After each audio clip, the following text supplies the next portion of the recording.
Welcome friends to another episode of Blossoms and Bourbon. My name is Mark. I am happy to welcome you here to the workroom in my shop, Creative Occasions. In this episode of Blossoms and Bourbon, we are going to be doing a radial design technique tonight. And radial design, I tend to think of it probably as one of the more traditional types of flower arrangement types or design styles, because it, as the name implies, it's sort of a natural growth habit where everything radiates out from a central point. So very much like the spokes on a wheel or the rays from the sun come from a central point and out. That's what radial design is. So we're gonna actually do this without foam. I really wondered about doing foam because I thought with the camera above me, it might be easier to see how those stems go in and really create that radial design from one point out. But the more I thought about it, the more I thought, no, it's going to be really kind of cool to do this in clear water in a vase. So that's what we're going to do. And we're going to just start off by kind of layering in some greenery in our vase. Let's make that a little bit smaller. And again, as we talk about mechanics, you know, the radial design really has nothing to do with the mechanics. As I mentioned to you, it could be foam, it could be clear water like we're doing this evening, or any of a number of different design mechanics. But as you'll see, this network, this grid that I'm creating with these stems of greenery in here are helping to and will be the mechanic for the design. Again, I'm being careful to make sure that all the leaves that are going to be below the level of the foliage are stripped off the stem. We don't want anything below water level because that enlists the growth of bacteria and it really causes the flowers to deteriorate very quickly. I want to say a quick shout out to Catherine. All of you subscribers are amazing, by the way. This is not to highlight anyone in particular, but I was so delighted that Catherine, who's a recent subscriber, reached out and said that not only is she enjoying the floral part of what we do, but she happens to also be a Kentucky girl who enjoys bourbon. So welcome, Catherine. It's great to have you on board and so excited. Please tell me what your favorite bourbon is. I would love to know what it is that you sip on at home when you're doing the bourbon thing. All right, this looks full, but from my experience, I know that I'm going to want to put a little bit more in here just to kind of make sure this is nice and sturdy and that we don't have too much movement with the flowers. Obviously, I didn't grade this lemon leaf before tonight. And that's what this foliage is. It's called Floral or lemon leaf. It's a great foliage because it's very hard and that makes it sturdy. It lasts a nice long time in arrangements, in the cooler if you're storing it. It's really quite a workhorse in the flower shop. Yeah, see what I'm not a fan of, so I'm going to trim it up a little bit there. All right, I also got some, here, the eucalyptus that I want to use.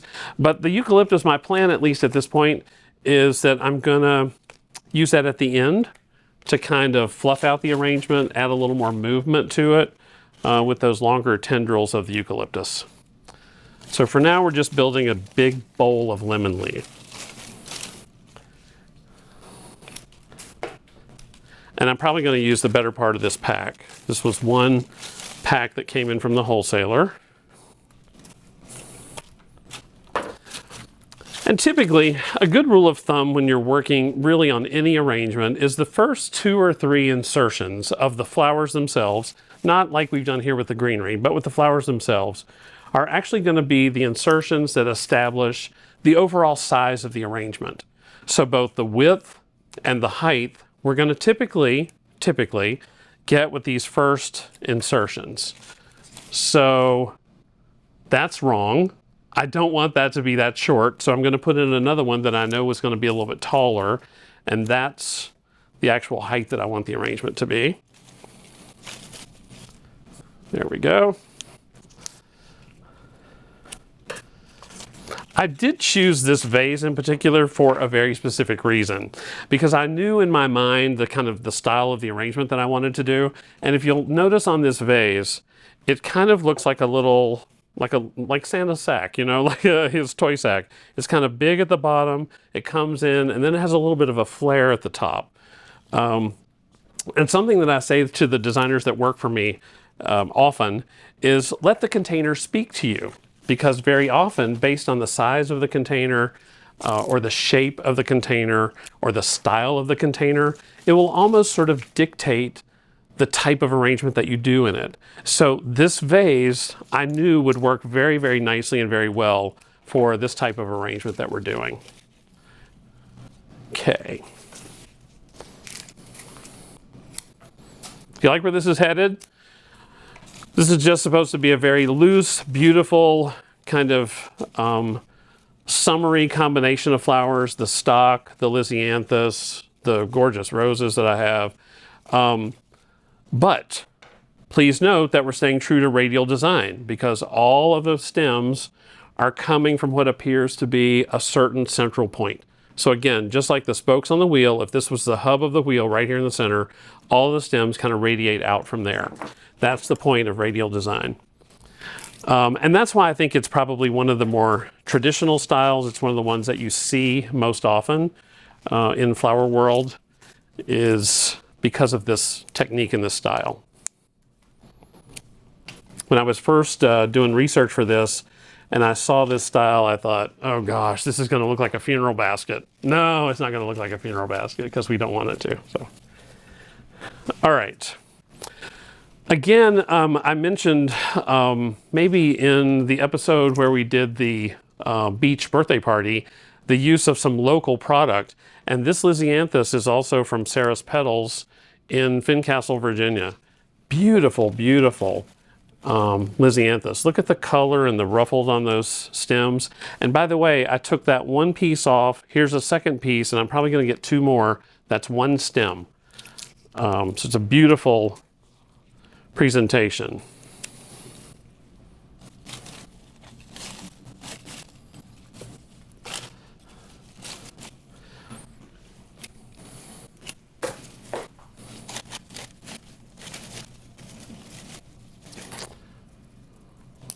Almost too tall. Oh, did you hear that? I hate it when that happens. I broke it. Usually in the workroom here at the shop when that happens, other people can hear it and they'll go, oh, it's like, yeah, I hate that that happened too.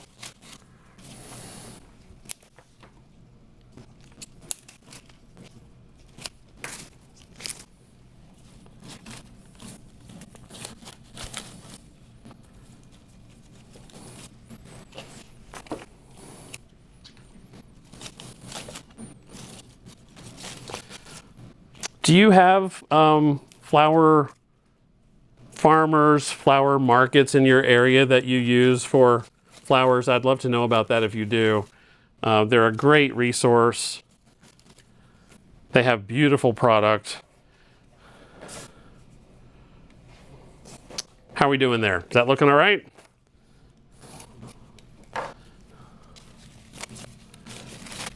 And again, staying true to radial design. Look at the center, all the stems coming out from the center in kind of a radius. Really like that. All right, let's put some of these roses in. I've shown you this rose before. Golly, one of my favorites. It's called Playa Blanca. It's a beautiful, creamy rose. It's got just a little bit of a hint of blush in it. And, you know, sometimes when we think about summer colors, we think of bright, vivid colors, but these flowers are certainly all summer flowers. So what I'm doing with my hand out here in the front as I put that stem in was making sure that it went in the vase. Have you ever made an arrangement and then stepped back and looked at it and there are stems outside the vase? That's honestly easy enough to have happen. And so that's just my little way of kind of monitoring whether or not the stem is inside. I was doing a demonstration once. I may have told you this story. If I'm repeating, I'm sorry about that. But I actually cut the stem like 2 or 3 different times before I put it in the arrangement. And one of the folks that was watching the demonstration said, "Why do you cut those stems so many times?" And I said, because you can't put the length back on the stem, but you can cut it again to make sure it's where you want it to be. So that's why. This flower is called Feverfew. Broke that one. Feverfew is also from Sarah's Petals in Fincastle, and this is actually a double variety. So Feverfew very often has just a single row of white petals around a yellow center, sort of a la like a daisy, but this is a double variety, so it has a much fuller look to the white part of the bloom. That grid of Solal is working really nicely, because you can see that I'm having to kind of navigate stem placement, kind of work the stems in. That's not an issue as far as I'm concerned. That's something that's just going to be sure that we're making an arrangement that's nice and sturdy. Like this right here.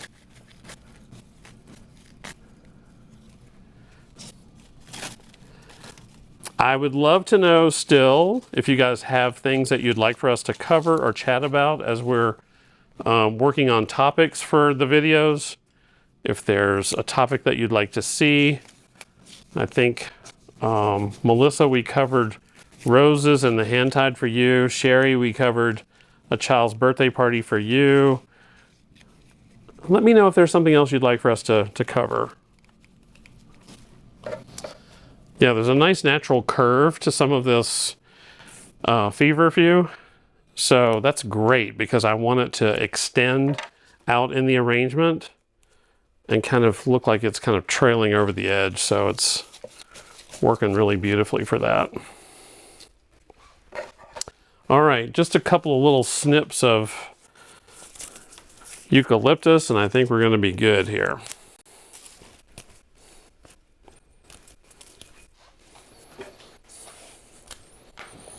I hope that those of you who've commented on videos notice that I do always try to respond to your comments, and I would love to hear from you. I'd love to hear your thoughts and what you're doing.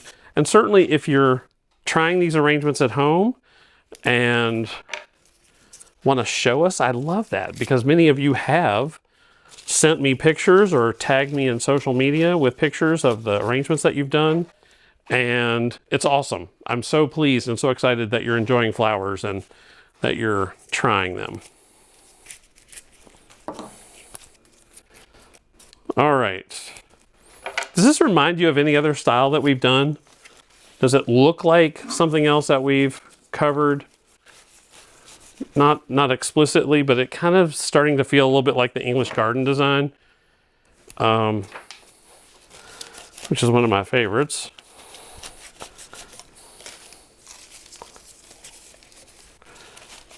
It's the stock. This guy's driving me crazy, so I'm cutting it and I'm putting it back in a new place.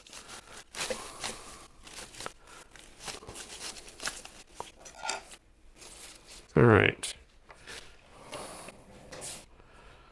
All right, so this is a little bit more oval shaped. If you were expecting a round shape because of what I mentioned about the wheel and the spokes on the wheel, not necessarily needs to be the case.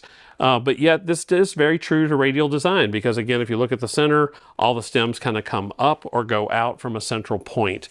Part of that is helped by this design of this vase, the shape of the vase. So that's an important element of it to keep in mind. All right, let's just give it a spin, see what it looks like, clean the table. Oh, yeah, he's toast. I hate that.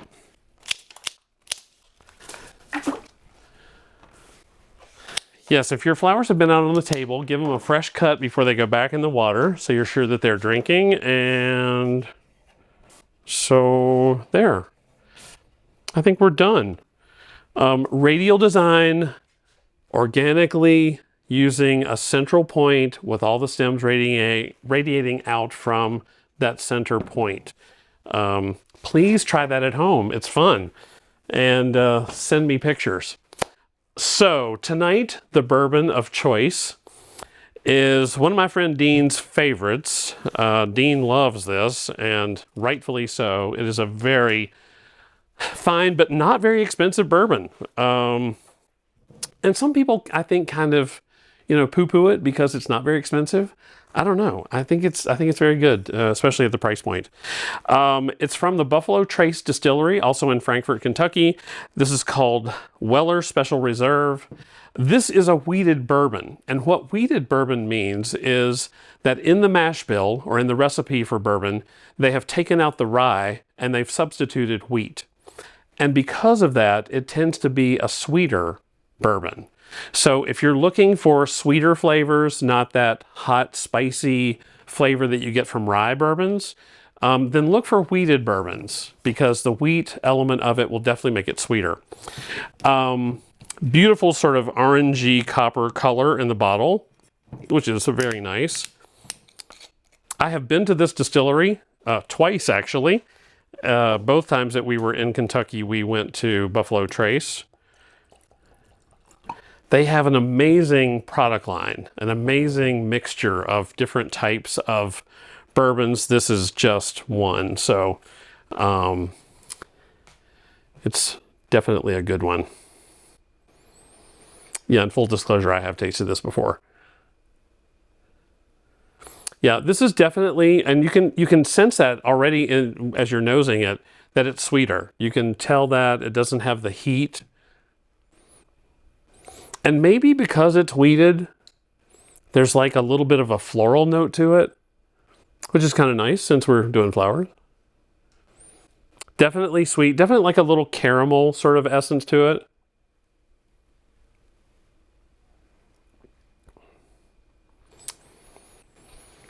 Very smooth, very easy, like sort of honey,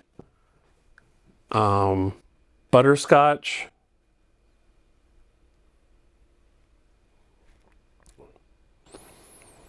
Maybe a little bit of an apple flavor. It's interesting, do you remember in a previous episode we did the Suntory whiskey from Japan that was called Toki? And I described that as a very bright finish to that whiskey. This almost feels like a dark finish. And I mean that in a good way. It's dark because it's warm and it's very smooth. It definitely does have that sweet smoothness to it.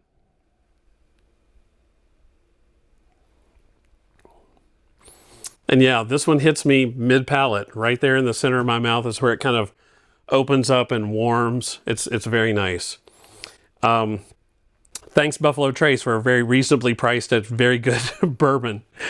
You guys, that wraps up what we're doing for this episode. I hope that you have enjoyed Radial Design. I hope that you'll give Weller Special Reserve a try if you haven't. And as always, thank you so much for joining us. Please like and subscribe the videos so that you'll know the next time that we're posting some more fun. But until next time, cheers to you and to flowers every day. Thank you so much.